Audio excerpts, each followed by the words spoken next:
running the campaign. The rest of this book contains massive spoilers for In Golden Flame. If you're planning on playing in this adventure, do not watch any further. The basics. Campaign structure. In Golden Flame begins in early 5016 U, with the player characters at license level 0. The campaign is split into 3 acts, the first of which plays out in this book. Act 1 covers Tier 1 play from LL0 to 5. It introduces players and their characters to the mechanics of Lancer, the setting of Calliope and the story's primary antagonists, the Cult of the One. It culminates in a battle that hints at the full extent of the cult's capabilities and ambitions. Act 2 will cover Tier 2 play from LL5 to 9. Stones are thrown into Calliope's pond as several new factions arrive, each presenting their own opportunities and dangers to the system's residents. While the team contend with these newcomers, they must also recruit allies and strengthen Calliope against the rapidly encroaching cult. These preparations will be put to the test during a climactic assault on their home. Act 3 will cover Tier 3 play from LL9 to 12. This is the endgame. The cult is now in open war with the rest of the system as it rushes to achieve its final apocalyptic vision. Lives hang in the balance, and the player characters must pit their war machines against the servants of an awakening god. Act 1. Act 1 should begin with a Session 0, where players collaborate on developing their characters, working out their backstories, and establishing safety tools. Chapter 1. The Tachyon Returns, page 67, starts with a crisis on Hell's Gate. The station's only printer is broken, and its absence is already causing major problems. Once the team have dealt with them, they must go in search of a replacement part. Their search takes them to the outer system, to a recently discovered ghost ship, a ship also sought by Andros Capella, one of the system's most vicious pirates. A fight ensues, which ends in the ship's destruction and Capella's death, for which the team are assumed to be responsible. Chapter 2, Fire and Ice, page 106, picks up a few weeks later. Rita, station director on the icebreaker Borealis, wishes to hire the team off the back of their recent elimination of Capella. Something nefarious is happening on the icebreaker, and she wants them to deal with it. In the course of their investigation, the team meet the Cult of the One, a fanatical religious sect with apocalyptic intentions. Right now, they mean to use the Borealis old mining laser to crack open a nearby moon, which they believe will aid their god. Chapter 3. Some Sick Game, page 148, begins in the midst of a spate of abductions, perpetrated by Calliope's local capitalist tyrant Roderick Steele. He means to force them to fight to the death in a new mech-centric bloodsport. The pirate queen mistress Elsk hires the team to put a stop to these ambitions, and they must travel to Asphodel and journey across its vast wilderness to launch an assault on Steele's arena. Meanwhile, they also meet another major actor in this drama, Ignatius Aurum, priest of the One. Chapter 4, Circuit Breaker, page 201, takes place 2 months later. Hell's Gate has been awarded a lucrative mining contract, but it seems to be a poison chalice. Something is very wrong with the facility they've been asked to work at. It's deep in the territory of the Circuit, a piratical technocult, and the previous outfit that worked there can't be reached for comment. In fact, the Circuit has gone quiet as well. The team must delve into the mine and discover what's gone wrong. Chapter 5, The Herald of Change, page 240, brings all the plot threads that have been gathering over the course of Act 1 together. A group of desperate pirates shows up, claiming that after the team killed Andros Capella, the Cult of the One seized control of their home base, Fort Cerberus, and started constructing some kind of diabolical machine. Citizens of Hell's Gate have been abducted to bear witness to a ritual. The system is in uproar. The team must travel to the fort and put a stop to this before it gets out of hand. But a familiar face is waiting for them, Andros Capella. The end of Act 1 section, page 265, allows the team some time to decompress and reflect on the events of the past 5 chapters, and sets up some of the plot threads that will be taken into Act 2. Tone. Tonally, In Golden Flame is a dark comedy, a serious story taking place in an unserious world.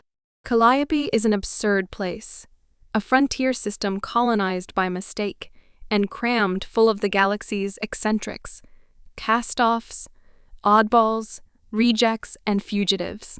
Everything's held together with duct tape and happy thoughts, including the people. Everyone you meet has become the most extreme possible version of themselves. At the same time, all of these people are still people, with hopes, dreams, and fears. Many struggle to make ends meet. Hunger, thirst, and violence are constant worries. Part of the absurdity and the humor is a reaction to this situation. There was no reason to let things get this bad. When you're in a shitty situation, sometimes you just have to laugh, or you'll cry. Preparation. Take some time to read through this book before you run in Golden Flame. It doesn't need to be in detail, just enough to get a general feel for the campaign and its events. While the players might be surprised by some of the campaign's events, you shouldn't be. It's helpful to set up each combat in advance. If you're using a virtual tabletop, VTT set up the battlefields and the relevant NPCs for each combat encounter in a mission before you start running it. If you're running in person, consider making flashcards or quick references. This will save time later. 0G Operation. Enough of the combat in Golden Flame takes place in 0G or very low gravity environments that it would make equipping an EVA module, Lancer, page 121, a necessity for most mechs, which you may feel is an unreasonable imposition upon players. Presented below are some options for how to deal with this. Regular 0G rules. To function normally in 0G, mechs require an EVA module. Mechs that do not have one, or who have one, but it broke, are permanently slowed. No 0G rules. The easiest option is simply to treat space combat like a regular fight on a planet. This negates the need for an EVA module, but it will make 0G combat feel weird. A mostly two-dimensional environment with no gravity where somehow mechs with flight systems can fly in a way that other mechs can't. Free EVA system. Another option is to give each player mech a free EVA module. This allows them to move normally in space without forcing them to allocate system points. You should also decide whether or not it's possible for this system to break due to structure damage. Reverse 0G rules. Perhaps the most interesting option is to rule that mechs in Calliope are printed specifically for space combat. Mechs without an EVA module are slowed while on planetary surfaces. You decide whether the spin gravity generated by large stations also applies, but move as if they had a flight system while in 0G. Running combat. Each combat encounter has a full listing of involved NPCs, along with details on the battlefield and tactical advice for running the fight. Original Lancer NPCs can be found in the core rulebook from page 284 onward. This book contains 4 new NPC classes, Deluge, Lobber, Parallel, and Slinger, whose statistics can be found in the appendix, on page 273 onwards. Balancing fights. The combat encounters in this book are tuned to be challenging but not punishing. That might not be the case for your playgroup, though. They might breeze through them, or they might struggle. In either case, if your players aren't having fun, you might want to rework the NPC compositions to reduce or increase the level of challenge. A popular rule of thumb in the Lancer community at the time of writing is the 1:5x to 2x players metric, which expands on the core Lancer budgeting rules, Lancer, page 283.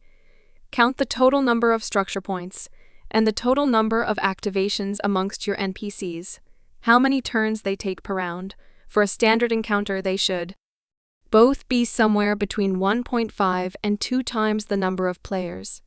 If the players have NPC allies, count them in this number for a harder fight. You can exceed 2x of one, but not both. For example, if you have 4 players, your standard budget for structure and activations should both be between 6 and 8. A regular NPC takes up one of both. The veterans and commanders occupy 2 structure points and 1 activation, while elites take up 2 of both. Ultras take up 4 of each. Consider grunts as 1 activation and half a point of structure. When designing fights, consider what mechs your players are fielding. You should be aiming to challenge weaknesses in their composition, but don't punish them for building mechs the way they want to build. If they're mostly a close-range group, it's okay to throw a few long-range enemies to draw them out of position from time to time, but don't do this constantly. If they don't have much reliable damage or damage that doesn't come from attacks, a Spectre or Mirage can present a challenge. But don't use too many. Ideally, enemy forces should not be more than half striker and artillery anymore, and the enemy force will deal an excessive amount of damage, but be liable to fold very quickly under sustained fire. Portraying enemies. Enemies should feel like more than a stat block and a miniature on the battle map. They should feel like real people who are a part of the world. They might have motivations that are unpleasant or downright evil, but they're still people, and they should feel like they have an existence outside of the fight they're in. A real easy way to do this is to give enemy characters call signs. A hostile named Elite Ronin feels like a game entity. But if you name them Horseplay or Deadlock, they become more interesting almost for free. How did they get that name? Is it something they chose for themselves, or something their squad gave them? How do they feel about it? Throw a cedar with the call sign fumbles at your players, and their imagination will run wild without you having to do much else. Note that your players should still be told what class and templates an NPC has. That's public information. The players have a right to know. Give enemy pilots quirks. A Bastion slams their shield against the ground a few times like a nervous tick. Before advancing, an assault points to where it's going to move as a display of bravado.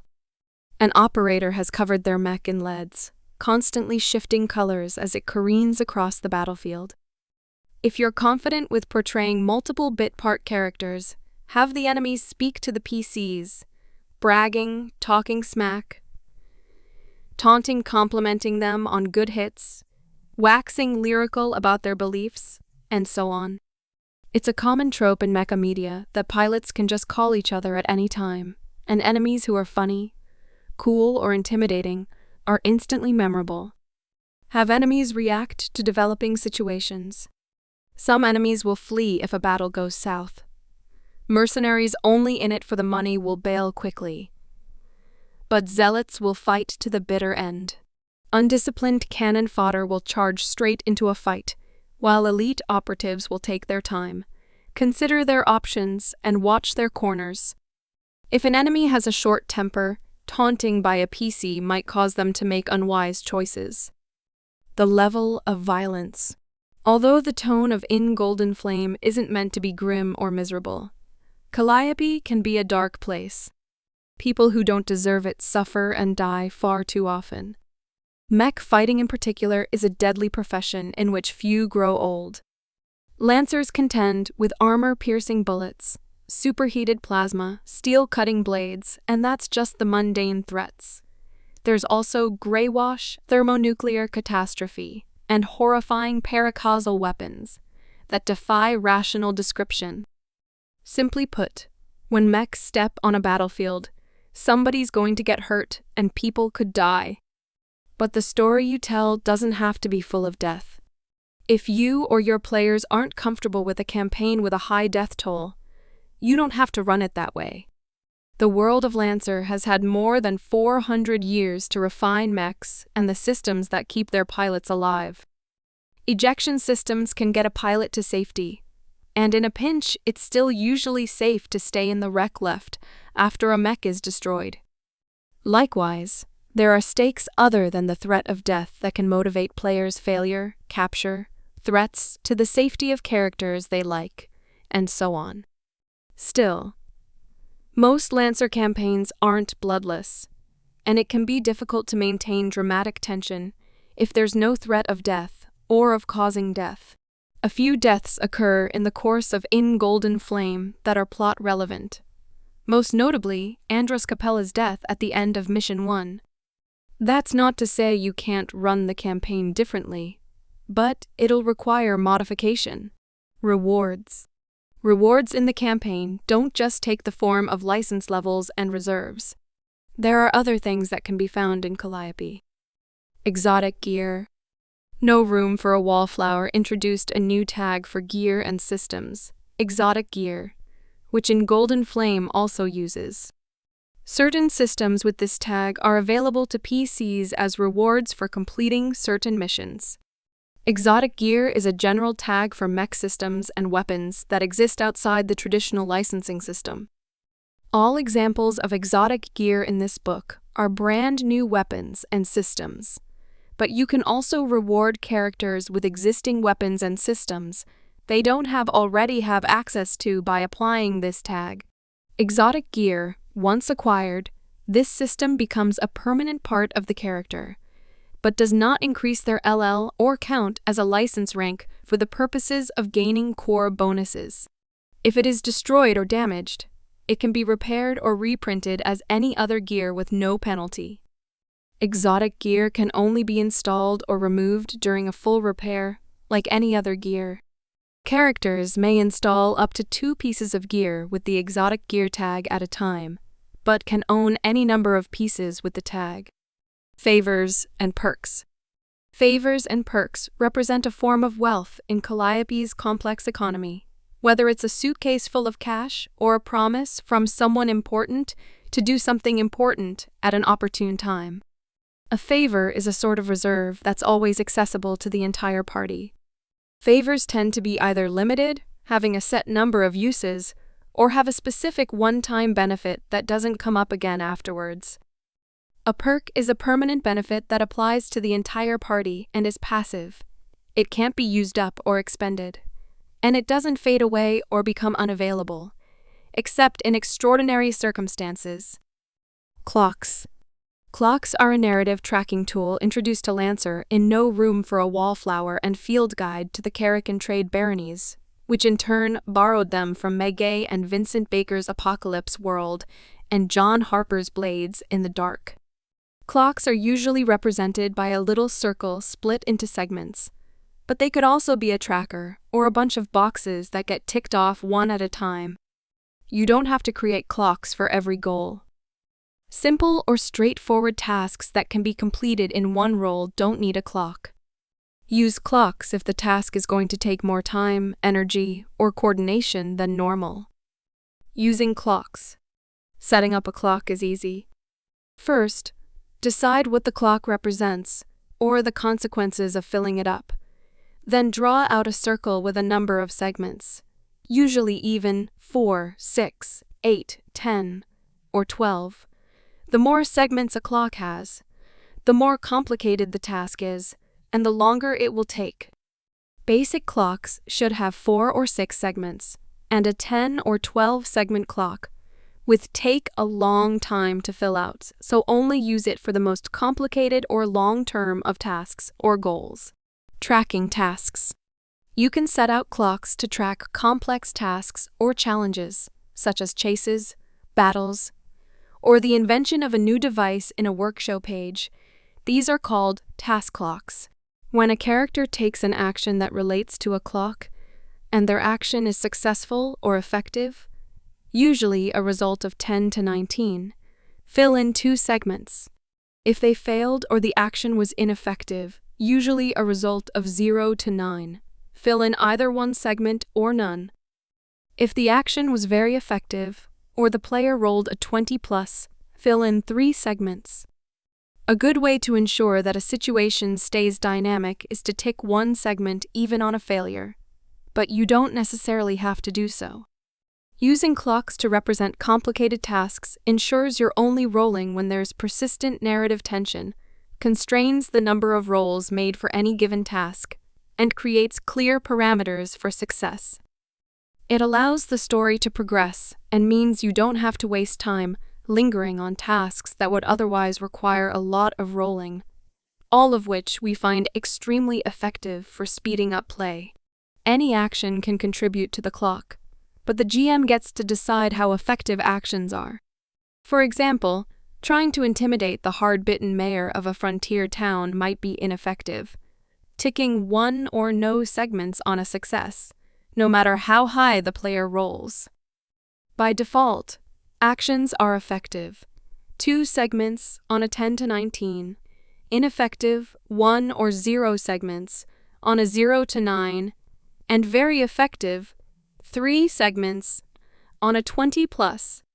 The GM can adjust this up or down based on the situation, based on the PC's approach, the trigger they're using, their background, or their gear and reserves.